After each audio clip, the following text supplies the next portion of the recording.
What are 3 tips to becoming an all-star speaker? That's what I'm gonna cover in today's video. Don't forget to hit the subscribe button and smash that like button so you don't miss new videos. Let's go. Hi, I'm Dan Henry. I used to deliver pizza and sell water bottles to pay my rent. Then I discovered entrepreneurship and grew a $20 million online business. Subscribe to my channel and I'll show you how. All right, so today's question comes from Dirty Data Official. 3 tips for being an all-star speaker. I would not consider myself a speaker in the sense that that is the only and main thing that I do. It is a part of what I do. I do it a lot and it's made me a ton of money, but I'm a very specific type of speaker. When I speak, I generally am selling something. I'm speaking at an event and or speaking at my own event. So keep in mind that I'm like not I could do motivational speaking, might be fun. But in general, I don't do motivational speaking. I would love to do motivational speaking, and if anybody would like to invite me to a big, huge event where I can do some motivational speaking, I might just say yes, just to give it a crack. But generally, I speak to sell, and I've become very good at that. Best day I ever had was $1,020,000 from stage. That was a good day. So I assume you're asking me this question because you know some of that. So I will give you the best answers I can, but you know, there's probably some people out there that can answer this question better than I. But here are Dan Henry's 3 tips to being an all-star speaker.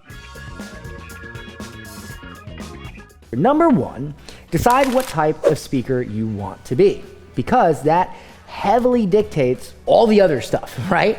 If you want to be a motivational speaker, then that's a completely different type of thing than being a sales speaker. If you want to be a corporate trainer, that's a completely different type of speaker than the other thing. If you want to be a speaker that's like an activist kind of thing where you lead causes, that's a different type of thing. So the first thing is to understand what type of speaker you want to be so that you can study those type of speakers. If you don't know what type of speaker you want to be, you're kind of singing in the wind, because how are you going to get good at speaking if you don't have an end goal? How do you know what books to read? Who are you going to study? How are you going to reverse engineer the process if you don't know what process? It's like saying, I want to be an athlete, but you don't know if you want to be a baseball player, a football player, an ice skater. So how do you know what to do? You got to pick. So I would begin by asking yourself, fundamentally at your heart and at your core, what type of speaker do you want to be and why? When you get on stage and you end, what do you want to happen? Do you want to motivate people? Do you want to change lives in high schools and colleges? Do you want to make sales? Do you want to train companies? What do you want to do? That's the first tip. And then make sure that you take intentional action beyond that to fulfill that end goal and not just a speaker. Number 2 would be make sure that you make speaking an integral part of your daily life. Yes, you can absolutely join masterminds, read books, buy speaker trainings, go to seminars, 100%. And I'm not even going to include that in the 3 tips because that's obvious. If you're not already doing that, well then. So you want to make sure that you do that, but more importantly, you want to make it a daily practice in life. So here's an example. When I go to a bar or I go to a party and I'm conversing, I don't just converse. I listen to what the other person is saying. I listen to what they're looking to get out of the conversation. And then I try to articulate myself in a way that provides value to that conversation. I don't just go talk. I literally practice my speeches when I'm at a bar. And I don't go to bars. I'm just using that as an example. I do go to bars, but very, very rarely. I more go to like conferences and stuff like that. And I could be at a restaurant, I could be at a bar, I could be at a conference, I could be at a wherever. I could be talking with a girlfriend. I mean, it could be anything.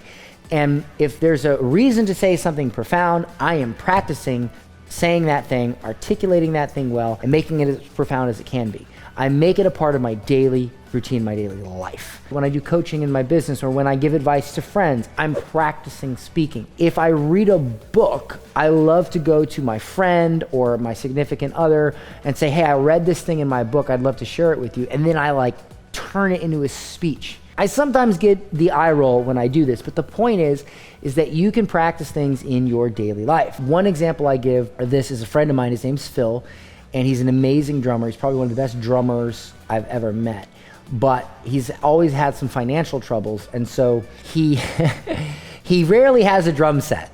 but he's one of the best drummers I know. And I remember him coming and playing music with us when I'm in town.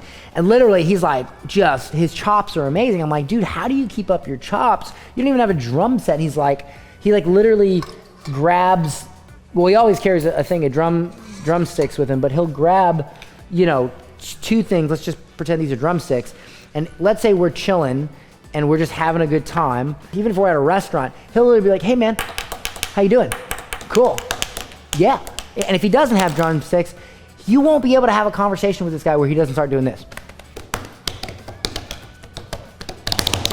And it's so annoying because you'll try to talk with him and it's like, dude, stop banging on stuff. He's like, oh, sorry, man, I'm just practicing my paradiddles, And as annoying as it is, I salute the guy because he literally makes his everyday life a constant drum practice session. That's why he's so good, is find a way to make your daily life a constant practice of speaking. And that goes with anything in life. So that's the second tip. The third tip, I would say, is get into as many situations as you can where you face your biggest fears and your most uncomfortable moments in speaking. So one of the biggest things when it comes to speaking is people are afraid to say the wrong thing. They're afraid to give a bad speech.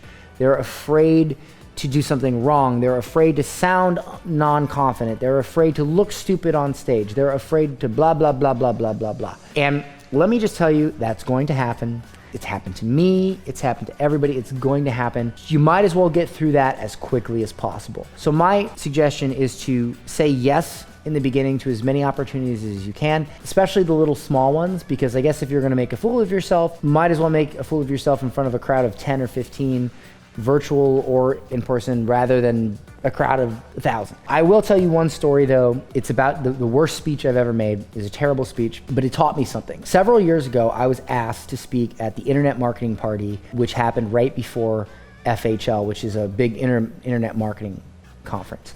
And I remember I was doing regular speaking at the time, but at the time that was the biggest stage I had been asked to speak on. There were 600 people that they packed into this ultra lounge, and it was the night before the big event. And they asked me to come on stage and speak. And I made a huge error because a lot of very prominent people had spoke at this, like Tai Lopez and all these guys. And I wanted to be the best possible speaker. And so I got this cocky attitude and I was like, I'm gonna crush everybody, blah, blah, blah, blah, blah.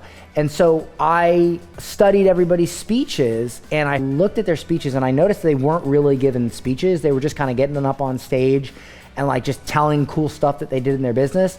And what I didn't realize at the time was that that's actually what that crowd liked. Even though it didn't sound polished, it didn't sound smooth, it didn't sound like a big pah. And because at the time I thought being a great speaker was all about this, and because that event that was happening the next day was all about this, everybody that getting on stage was this, I thought, okay, I'm gonna try to go against what I normally do. And because what I normally do is I just go, I just talk, I don't really prepare. I just sort of get up there with a vague idea, I feed off the crowd, and I just go and I teach something awesome. I don't tell a ton of crazy stories, I don't make it a big hoopla, and I just kind of go from my heart. And then it ends up being very, very entertaining and people love it. But at that time, I got too in my head and I tried to overdo it and make it this big thing. And when I got up on stage, I gave this horrific speech where it came off like all I was doing was talking about myself. Everything was this narrative story, and I didn't really share a ton of concrete value. And at the time, I didn't realize it. At the time, I thought it was great. But then when I calmed down, I realized that I had got so far in my own head that I went against the very nature of what makes me me and what people relate with, and I tried to be somebody that I wasn't. And when I did that, it ended up being the worst speech I ever made, ever. Since then, I've made amazing speeches that I've gotten amazing feedback on, or I'm not gonna say they were amazing. People told me they were amazing, and I appreciate that, but I'm saying I got much more amazing feedback from those speeches than I did from that one, because I allowed myself to be me and not get in my own head and just cultivate the different things that I learned from being a speaker and going out and practicing speaking and becoming better at speaking from the heart rather than trying to implement something, go against the grain of myself and be a speaker, instead of taking from different speakers and creating my own style, trying to copy somebody else's style, trying to say this speaker is good, so I'm gonna try to be this person when I'm not that person. And I gave that horrifying speech and I'll probably never get invited back. And if I ever did, my number one goal would be to absolutely undo that and make up for that, but probably won't get invited back. But the point is, it doesn't matter. I learned something valuable from that, is to not get inside my own head. And so the point I'm trying to make is you have to go out and you have to give bad speeches so that you learn how not to give bad speeches. You can't learn how to not give a bad speech without giving a bad speech. So that is, and I'm not saying it's gonna be terrible. I'm saying that it's not gonna be as good as it will a couple years from that point when you've really refined it. Those are my 3 tips to being an all-star speaker.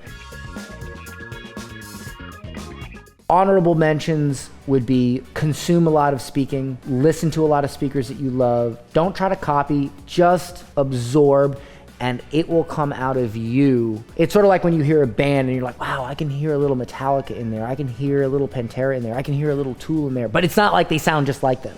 You just could hear that there was some influence rather than straight up trying to copy. So those are my tips. I hope they're helpful. I hope that they help you in your journey to speaking, storytelling. If you have a question for me and you'd like to leave it in the comments, I will take a look and see if I can make a video out of it. Don't forget to subscribe, smash the like button, and I'll see you in the next video.